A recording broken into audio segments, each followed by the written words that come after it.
Allez, si on s'écoutait cet extrait qui va nous faire mal aux oreilles, de quelle époque c'était ce week-end, je regarde jamais cette émission, et il y avait qui comme invité, je comprends pas, alors c'était quoi le thème, parce que je sais même pas regarder. C'était Breton, non? Il y avait Christine O'Krent, Thierry Breton. qui a posé une question. Christine O'Krent, j'ai trouvé ça hallucinant pour la journaliste qu'elle est, avec des décennies de carrière derrière elle. Elle a dit, parce que vous savez, c'est le fameux jeu, il y a une photo, vous devez poser une question. Donc elle avait Elon Musk, puis c'était le procès d'Elon Musk avec Thierry Breton, Christine O'Krent et donc Charline Vanhoenacker. Et elle a dit, vous avez 12 enfants, Elon Musk, à quand la prochaine portée? Je trouve ça hallucinant. Enfin, c'est nul, quoi. C'est irrespectueux, surtout. Franchement, détendez-vous, ça va. Nous, on est pour la liberté d'expression. Oui, non mais on est pour. Moi, Trump, il est pour la liberté d'expression. Musk est pour la liberté j'ai pas dit qu'il d'expression. fallait interdire. Non, mais que ce soit inélégant, que ce soit vulgaire et tout ça, franchement. Non, mais on a le droit. Attends. Moi, j'ai mal à ma on France. zappe. Personne, bah oui, c'est très bien. Personne n'a dit qu'il n'avait pas le droit de le dire. Personne n'a. D'ailleurs, si. Alors, il y a un 2 poids 2 mesures. C'est-à-dire que quand l'insulte est prononcée par Cyril Hanouna, ça coûte 3,5 millions. Quand l'insulte est prononcée par Charline Vanhoenacker, ça coûte 0 €. Donc là, il y a quand même un petit poids, un petit 2 poids 2 mesures au passage. C'est sûr. Mais excuse-moi, on a le droit de dire que sur le fond, je ne trouve pas la question très pertinente. Je peux le dire comme ça. Bien sûr, t'as tous les droits, Gauthier. Merci, c'est gentil. Bah, bien sûr. Voilà. Bien sûr, je suis d'accord. Tiens, alors, oui, qu'est-ce que vous voulez? On écoute? Bah on écoute, allons-y. Ouais. Et puis on a beaucoup parlé de génie à propos d'Elon Musk. On a oublié de dire que c'était quand même un gros connard. Hein. Ça fait du bien de le dire aussi, mince. On a trop dit. Parce que là, j'adore, on a un langage très châtié, très européen, etc. Puis quand, vous voulez pas venir avec moi sur les réseaux qu'on le fasse ensemble? Mais Monsieur volontiers, Breton, on peut écrire avec Thierry Breton. Vous allez tweeter avec Thierry Breton. C'est la fin du monde. Voilà, des masculinistes qui insultent quand même la moitié de la planète. Entre les femmes, les immigrés. Moi, je vous conseille. Bien sûr, mais ça fait du bien de dire grand connard. Ah, mais c'est insupportable. Il y a un sujet, c'est que. Ça fait du bien de dire grand connard. Il y a un sujet, c'est que. Mais à la limite, on peut tout dire. Non, mais c'est tellement. Le seul problème, c'est que c'est pas rigolo. Tout le monde peut pas tout dire. C'est-à-dire, Coluche pouvait dire Mais beaucoup qui de choses. parlait là? Il y avait Christophe de Chavannes qui disait oui, on l'a déjà dit. Christophe de Chavannes, Breton. Thierry Breton qui propose à Charline Vanhoenacker d'aller ensemble insulter Elon Musk sur Twitter. En fait, c'est pas un grand moment de. C'est pas rigolo. Non, c'est pas Mais rigolo. c'est rien en fait. C'est ni drôle, ni intéressant, ni Moi, je percutant. vais vous dire la vérité. Le problème que j'ai, c'est que ces gens pensent qu'ils sont importants. Et vous pensez vraiment que Elon Musk pense à ces gens? Non mais franchement. Il connaît même pas leur existence. Mais bien sûr. Raison, mais c'est un gars, mais c'est qui? Il connaît l'existence de Thierry Breton. Il connaît Thierry Breton parce qu'il a viré. Oui, mais bon. Il a viré Thierry Breton, donc il sait qui c'est. Hein. Non mais c'est vrai. Il a viré. Charline. Charline Vanhoenacker, non, il sait pas qui c'est. Il pense que c'est un coureur de Formule 1. Mais alors non seulement parce qu'effectivement ils pensent qu'ils sont importants, mais ils pensent surtout, est-ce qu'ils pensent qu'ils ont un écho dans le pays? Moi c'est ça qui m'intéresse exactement. en France. Oui, ils n'ont aucun Est-ce qu'ils écho pensent nulle part. qu'ils ont un écho dans le pays? Non. Parce que c'est ça surtout, c'est le hiatus entre eux et l'opinion populaire. Moi, je suis pas d'accord avec vous. Ils ont des auditeurs. Hein. Moi, je pense qu'ils ont des éditeurs. oui. Quand on fait les audiences radio, globalement, quand même, France Inter cartonne. Alors après, il y a que. Parce qu'il n'y a pas de pub. Non, mais certes, il n'y a pas de pub, mais il y a quand même parfois des grèves. Mais malgré tout, il reste quand même très très haut, vague après vague. On peut remonter dans les tours comme on veut, ça cartonne quand même. Après, moi, je trouve que c'était complètement pas drôle, c'était naze, c'était même vulgaire, ça n'a aucun intérêt.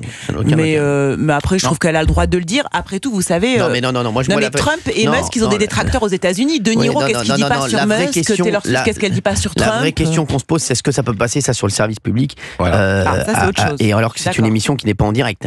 C'est le problème qu'on a. Je suis désolé. La vraie question, elle est là. Marie-Odile est avec nous sur Europe 1. Je suis persuadé qu'elle est d'accord avec moi, Marie-Odile de Seine-et-Marne. Merci d'être avec nous. Bonsoir. Bonsoir Marie-Odile. Oui. Pour moi, c'est ça qui est grave. Ah ben oui, écoutez, de toute façon, ils font ce qu'ils veulent depuis 15 ans, les 20 ans. Personne ne leur dit jamais rien. Quand vous avez la présidente de France 2 qui dit la télé doit servir à rééduquer les gens, c'est quand même grave.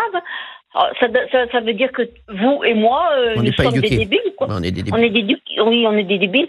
Et ils n'ont pas encore compris pourquoi Trump et pourquoi en Europe ça gagne du terrain un peu partout, quoi. Nous voulons vivre libre et la liberté et la censure, elle est du côté de la gauche aujourd'hui, enfin de prétendue bien pensante. Hein. CNews quand même, c'est quand même grave. C8. Après ils ont voulu CNews. Bah, bien sûr. Et puis Europe 1, mais j'espère qu'un jour ou l'autre ils vont s'en rendre compte, quoi. Et puis toute la culture woke qui se diffuse partout. Mais à un tel point. C'est débile à un point. L'éducation sexuelle pour des gosses de 3-4 ans. N'importe quoi. Alors le premier woke en chef, c'est Macron. Hein, lui, c'était le copain de Trudeau.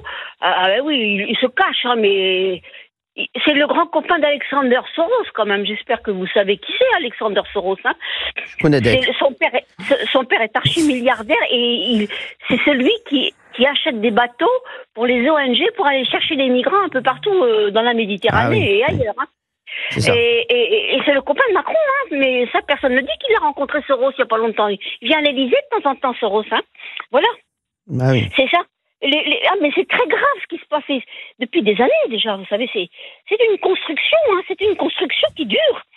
Vous savez que Jean Bonnet, celui qui a fondé l'Europe, il a été 2 ans dans le cabinet de Roosevelt à la sortie de la guerre pour organiser l'Union européenne à leur sauce. Voilà exactement ce qui s'est passé. Voilà. Et l'URSS, enfin l'UE, c'est une dictature à venir. Hein. On y est déjà. Hein. Si vous prenez pas les migrants, vous payez 20 000 euros par mois, vous avez 20 000 euros de taxes. Mais ça veut dire quoi, ça? On est bien libre de prendre qui on veut chez nous, quand même. C'est sûr. C'est sûr. Alors, qu'est-ce que vous en pensez de ce que dit Marie-Odile? Qu'est-ce que vous en pensez là autour de la table? Moi, je pense que d'abord, on n'est pas en dictature, même si.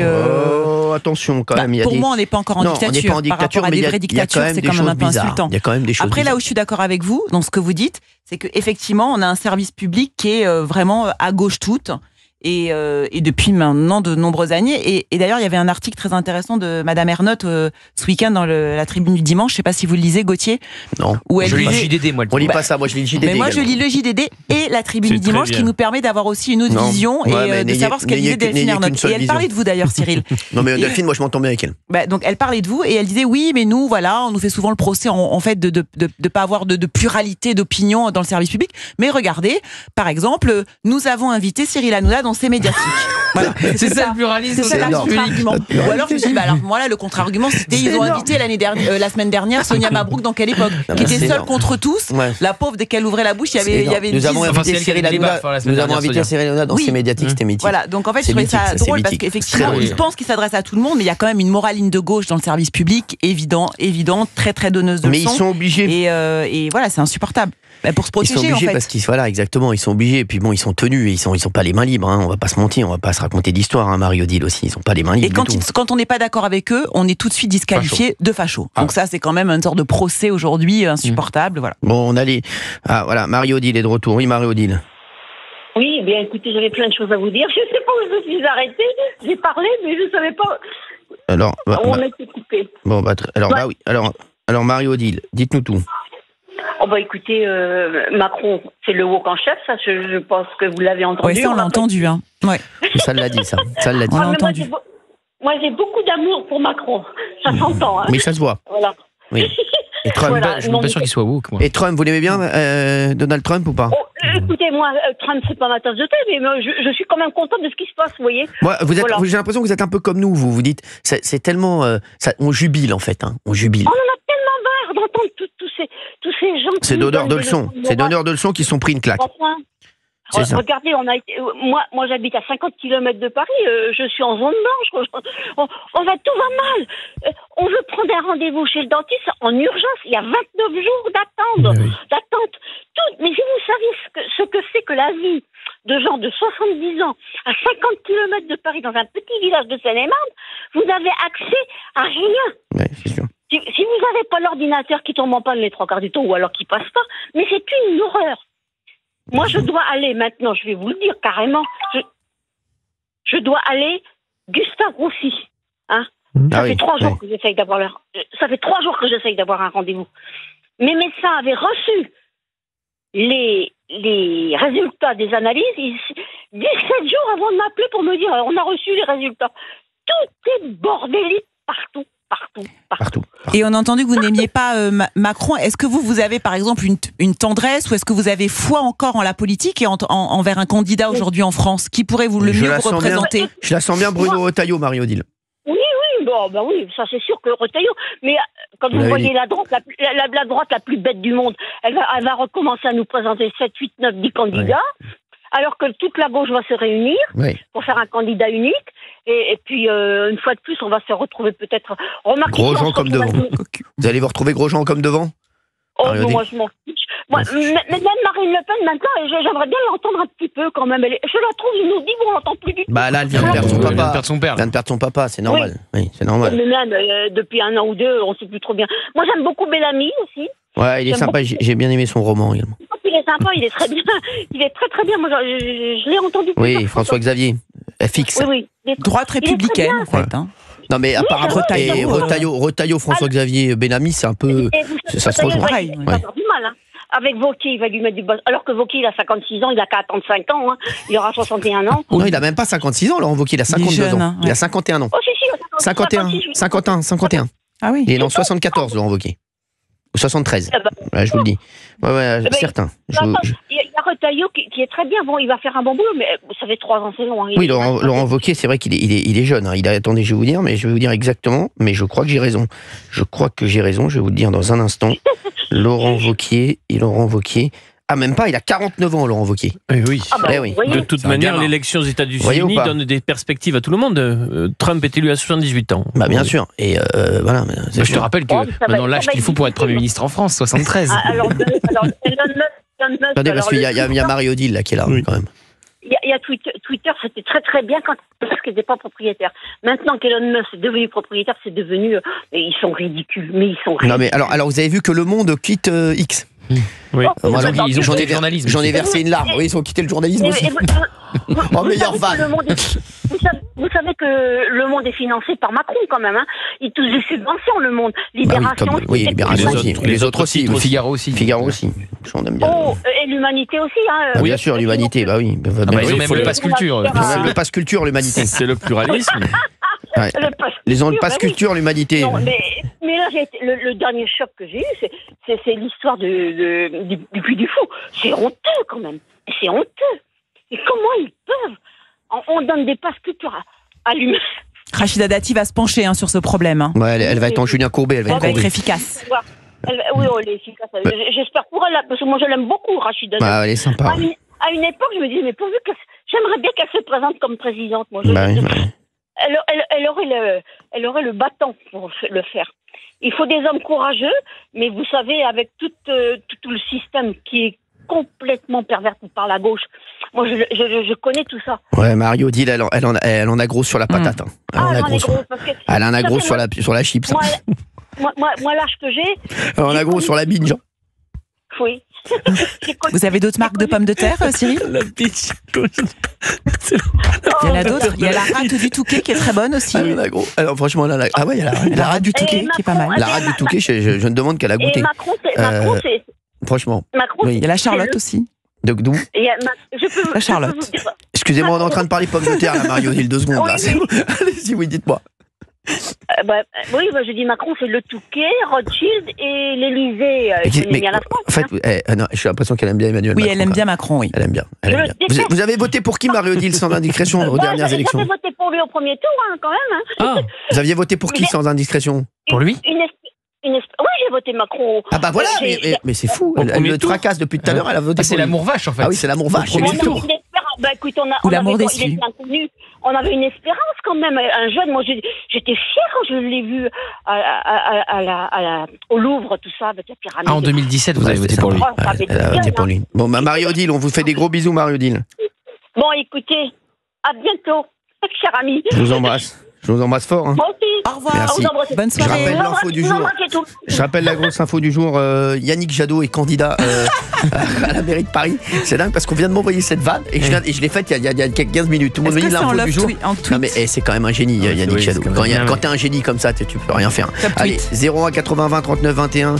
Dans un instant, une farandole de sujets, un farandole d'auditeurs. Vous nous appelez et la farandole. Alors il y a plein d'auditeurs qui nous appellent, bien entendu. Et puis on va revenir sur Marie-Odile. Qui en avait gros sur la binge. Tout de suite. Si. Allez, on est reparti. Europe 1, 16h, 18h. On marche sur la tête. Cyril Hanouna. 17h34, on marche sur la tête sur Europe 1. Il y a D'Artigol, il y a Gauthier Lebré, il y a Fabien Leclerc qui fait une excellente émission. Oui. C'est peut-être sa meilleure. Ouais, non, vous trouvez pas? C'est vrai. Merci, excusez-moi de vous avoir réveillé. Géraldine Maillet est avec nous. Quel est le problème de mémoire? Ouais, c'est vrai. Merci Géraldine. Bon, alors, on va prendre plein d'auditeurs. Donald Trump, donc ça y est, ça sera 17h57 exactement. 47, je crois. 47, je lui rajoute 10 mètres. Ah bah oui, 47e président. Donc là, dans 10 ans, ça sera 57, j'ai bien compris. Je suis pas plus con que j'en ai l'air. Il a quel âge déjà Donald Trump? 78. 78, ouais, quand même. Il est très jeune. Hein. C'est le plus vieux président élu aux États-Unis. Franchement, il a glow up. Il a glow up de ouf. C'est qui chante là? C'est pas Patrick Fury, ça? Parce qu'on suit en direct, c'est qui ce gars-là? Christopher Macchio. Ah ouais, c'est ça, exactement, c'est Christopher. Ah, on va la voir. Qu'est-ce qu'il dit là? C'est fort ce qu'il fait. C'est bon qu'il y a un mec qui arrive. C'est pas mal. Franchement, il est. On a vu Biden rentrer avec Kamala Harris. Ah oui, c'est vrai, Kamala Harris et Biden, mais ils vont rentrer, mais ils vont vite ressortir. 17h35, on est sur Europe. Ils vont vite rentrer chez eux. Ils vont vite rentrer chez eux. À mon avis, ce soir, rendez compte, ce soir. Pour eux, c'est terminé. Ce soir, qu'est-ce qu'ils font, ceux-là? Ça va être qu'est-ce qu'ils font ce soir, ceux-là? Qu'est-ce qu'ils font ce soir? Ils vont regarder L'amour est dans le pré? Non, mais ils font quoi ce soir, ceux-là? Voilà, ceux-là, ils font quoi ce soir? Voilà. Tous les puissants le disent, le jour où ça s'arrête. C'est fini. Et que vous êtes sur votre canapé. T'as pas un coup de fil, hein? Non, mais je te le dis. Sauf Trump, regardez, contre-exemple absolu. Oui, mais c'est pas pareil. Trump, c'est pas pareil. Il savait qu'il a c'est pas là. Joe Biden, 82 ans, c'est terminé. On risque pas de les revoir. Kamala Harris, tu vois, il n'y a pas une volonté d'un comeback. C'est ça, exactement. Donc, ouais, c'est violent. Hein. Non, mais c'est sûr. Vous êtes l'homme le plus puissant du monde et le lendemain, vous redevenez un citoyen parmi les autres. Ouais, franchement, je peux te dire que t'as peu de coups de fil. Hein. C'est terminé. C'est comme toi, tu vas voir. Quand tu seras plus avec moi, tu vois. Ça va te faire tout drôle. Vous n'allez pas vous séparer, rassurez-moi. J'ai compris le message. Je rigole, Gauthier Lebré, je rigole. Non, pas du tout, je rigole avec vous, vous inquiétez pas. Bien sûr. Bon, allez, on va prendre des auditeurs. On va parler de... Ah, il y a Jean-Pierre qui voulait revenir sur quelle époque, vous avez vu Charline Vanhoenacker. Je dis pas humoriste parce que pour moi, c'est pas drôle. Humoriste, c'est quelqu'un qui est censé être drôle. Je vous rappelle qu'elle avait mis une petite moustache d'Hitler à Éric Zemmour aussi, déjà. Ah ouais, non, mais elle, c'est pas possible. Elle, sans rigoler, c'est quand même... Franchement, humoriste, non mais franchement, pas possible. Bon, elle a traité Elon Musk de gros connard dans l'émission de samedi soir. Je regarde jamais cette émission. Je vous cache pas qu'elle me fait faire de l'urticaire. Non mais je supporte pas cette émission. Je supporte pas. J'arrive pas. Je n'y arrive pas. Franchement, j'ai déjà essayé, je n'y arrive pas. C'est impossible. J'ai essayé. J'ai tenu 40 secondes. Je peux pas. C'est tout ce que je déteste. Allez, Jean-Pierre est avec nous. Merci. Salut Cyril. Salut Jean-Pierre. Merci d'être là. Bonjour Jean-Pierre. Bonjour Géraldine. Bonjour camarades et bonjour Jean-Pierre. Merci. Bonjour. Juste avant de parler de cette pseudo-comique, oui. Ce matin, sincèrement, j'ai flippé. J'entends la déclaration de Jadot comme quoi il se présente à la mairie de Paris. Et derrière, j'entends qu'aux États-Unis, la cérémonie extérieure est annulée. Je fais ça, c'est Trump qui a annulé son investiture. Enfin voilà, par rapport à Jadot. Je voulais que je vous dise, moi, Jean-Pierre, quand j'ai vu qu'il pleuvait, qu'il faisait un temps de chien aux États-Unis, je me suis demandé s'il n'avait pas invité François Hollande. Parce que généralement, c'est sûr que dès qu'il y a François Hollande quelque part, tu sais qu'il y a un cumulus. Tu sais, non, mais sans rien. On en rigole, mais bon, c'est quand même pathétique quand on voit ce qui se passe là-bas aux États-Unis et puis chez nous. Chez nous surtout. Hein. Il a trouvé que ce moment-là pour se déclarer. Comme d'ailleurs, entre parenthèses, tous ceux qui quittent les X. Aujourd'hui, ils me font rire. Alors, d'hypocrisie. Enfin, moi, si je quitte un réseau social, je supprime mon compte. Exactement. Je vais pas dire. Pour l'instant, il n'y en a pas qu'à supprimer son compte. Non. Ils quittent, mais en fait, ils vont quand même rester pour regarder ce qui se passe. C'est comme Quotidien, ils avaient dit qu'ils allaient quitter Twitter, ça fait 2 ans, ils y sont toujours. Hein. C'est ça, ouais, bientôt. Et maintenant, ils postent les séquences Twitter sur le compte de leur chroniqueur. Mais ça, c'est des génies. C'est ça. Il y en a qui veulent une diète méta aussi. L'hypocrisie. Non, mais sérieux, c'est Insta. C'est quand même fou. C'est quand même fou. Vous savez qu'il y a le patron de la FIFA, qui est là-bas. Gianni Infantino qui est là-bas. Ouais. Attends, bon, restez avec nous, Jean-Pierre. On va parler avec vous dans un instant. Aussi, hein. Jean-Pierre, restez avec nous. On fait une petite pause d'1 minute et on revient très vite. Il y aura Jean-Pierre, il y a Jessie, il y a Gilles et il y a plein d'auditeurs qui nous appellent 01 80 20 39 21. Tout de suite. Europe 1, 16h, 18h. On marche sur la tête. Cyril Hanouna. 17h40 sur Europe, on est en direct, merci. 01 80 20 39 21, vous nous appelez bien entendu. On est là, on vous attend avec Dartigol. Il y a Gauthier Lebré, il y a Géraldine Maillet, il y a Fabien Lecoeuvre qui est très en forme aujourd'hui. Ah mon Fabien, merci. Il y a Jean-Pierre qui est avec nous. Il y a Jean-Pierre qui est avec nous de Lyon. Jean-Pierre qui voulait réagir à quelle époque avec cette Charline Vanhoenacker qui traite Elon Musk de gros connard. C'est ça que j'ai regardé. Oui. Allez-y. Oui, non, je me suis encore forcé à regarder en direct, car j'essaye de regarder toutes les semaines en me disant parce que c'est intéressant d'avoir les avis des uns et des autres, même si on partage pas, mais là c'est vrai que ça devient, c'est pesant, quoi. C'est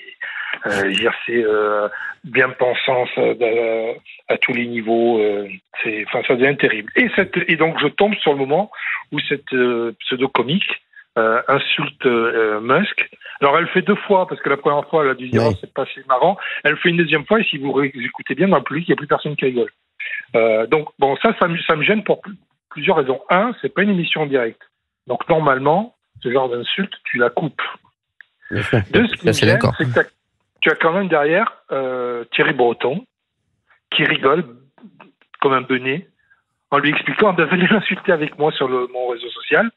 Ce même Thierry Breton qui, pendant l'émission, était en train d'expliquer pourquoi l'Europe doit s'organiser, doit faire attention par rapport aux États-Unis, sachant que l'émission est enregistrée. D'entre-temps, lui, on apprend qu'il est nommé au conseil d'administration de Bank of America. Exactement. C'est vrai, ça c'est magnifique, ça. Ça c'est exceptionnel, ça. C'est magnifique. Ouais. Conseil d'administration de Bank of America, c'est incroyable. Et si vous suivez bien, donc, la Charlène, elle continue derrière, parce que c'est pas suffisant. Donc après, il y a le portrait de Trump, le portrait officiel. Et là, il faut encore qu'elle en rajoute une couche, en disant que, si ça se trouve, il s'est coincé une couille dans le slibard. Bon, déjà, ça se voit qu'elle en a pas, parce que si tu te coinces une couille, c'est pas cette tête-là que tu fais. Ensuite, moi, ça m'est jamais arrivé, Jean-Pierre. C'est pas cette tête-là que tu fais, je te dis. Et puis voilà. Donc, en fait, là encore, quel est l'intérêt, à part les insultes? Et c'est pas coupé. Donc, non, évidemment qu'il y a eu des signalements. Enfin, moi, en tout cas, je l'ai signalé à l'Arcom. Vous avez bien fait, mais il va rien se passer. Il va rien se passer. C'est là que c'est intéressant. Parce qu'à un moment donné, sur une émission en direct, quand tu dis, quelques noms d'oiseaux à un copain, tu te prends 3,5 millions. C'est ça. Ouais. Et là, quand même, des insultes sur le service public. Il n'y a rien. Non, il n'y aura rien. Ça ne peut pas rien se passer, c'est pas possible. Ah, mais je suis sûr qu'il ne se passera rien. Je vous promets, Jean-Pierre, vous allez voir. C'est un truc de fou. D'ailleurs, tiens, si j'ai une réponse, je vous la donnerai. J'ai fait, ça va coûter 7 € cette connerie. J'ai fait un courrier recommandé au président de l'Arcom parce que je voulais signaler l'Arcom, mais on peut pas sur leur site. Ah, d'accord. Du coup, je lui ai fait un courrier recommandé pour lui demander, j'ai signé une pétition où on a été plus d'1 million à la signer. Oui. Et il n'y a eu 0 réponse, donc je lui demande quand même de respecter ceux qui la signent et de me donner au moins une réponse en m'expliquant pourquoi il n'en tient pas compte. C'est vrai, bien joué. J'ai mis 7 €, j'espère qu'il va me répondre. J'espère. Et Jean-Pierre, en tout cas, merci Jean-Pierre. Franchement, merci Jean-Pierre. Et vous avez tellement. Il lâche pas. Non, mais vous avez tellement raison. C'est vrai que les mecs, le mépris de ces gens quand même. Il y a une pétition à plus d'1 million. Ils s'en foutent total. Non, mais il a raison. C'est même pas pour moi. C'est pour les téléspectateurs, pour les gens qui l'ont signé. C'est quand même incroyable. Vous avez bien raison de faire une lettre recommandée. Donc, si parmi ceux qui vous écoutent, il y en a qui ont signé la pétition. Pas forcément recommandé, mais si tout le monde pouvait envoyer à l'Arcom, à l'attention du président, un petit courrier lui demandant des explications, je pense que, peut-être que là, il va s'y apercevoir que ça fait beaucoup de courriers. C'est vrai, c'est pas mal. Bien joué, Jean-Pierre. Merci, Jean-Pierre, d'avoir été avec nous sur Europe 1. Bonne fin de journée. Merci, vous aussi, Jean-Pierre. Merci. Au revoir. Merci, c'est important, Géraldine.